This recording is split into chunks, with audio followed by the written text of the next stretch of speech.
যে আজীবন যে নবীর কথা শুনলাম, যে নবীর হাদিস শুনলাম, যে নবীকে আমি এত ভালোবাসি, যে নবী আমার জন্য সুপারিশ করবেন, যে নবী আমাকে হাউজে কাউসারের পানি দিবেন, সেই নবী এখানে শুয়ে আছে, এটা ভাবতেই মুমিন হৃদয়ে বাঁধ ভাঙা কান্নার জোয়ার আসে। হাউমাউ করে কাঁদতে ইচ্ছে করে, কিন্তু ওখানে আওয়াজ করা যায় না, কারণ ওখানে লেখা লা তারফাউ আসওয়াতাকুম ফাওকা সাওতিন নবী।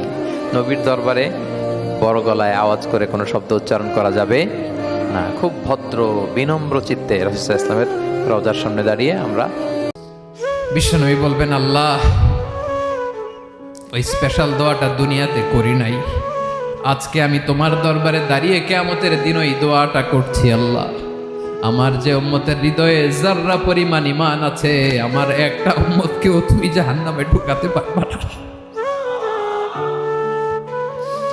বিশ্বনবী পাগলের মতো একবার হাউজে কাউসারে যাবেন, একবার সিরাতে যাবেন, একবার পুলসিরাতের দিকে, একবার হাউজে কাউসারের দিকে পাগলের মতো দৌড়াতে থাকবেন, তার কোনো গুনাহগার উম্মত যাতে জাহান্নামে ঢুকে না যায়। এত গুনাহ নিয়ে কবরে কেমনে যাব মাওলা? হাসরের ময়দানে দাঁড়াবো কিভাবে? আপনার বন্ধুর কাছে সুপারিশ চাইবো কেমনে মাওলা? হাউসে কাউসারে পানি মিলবে কিভাবে? মা আজই মাফ করে দেন, এখনই মাফ করে দেন, দেন আপনি মাফই করে দেন। আযাব দিলে আপনার কোনো লাভ নাই, মাফ করে দিলে আপনার কোনো ক্ষতি নাই। মাফ করলে আপনার কমবে না, মাফ না পেলে আমাদের উপায় থাকবে।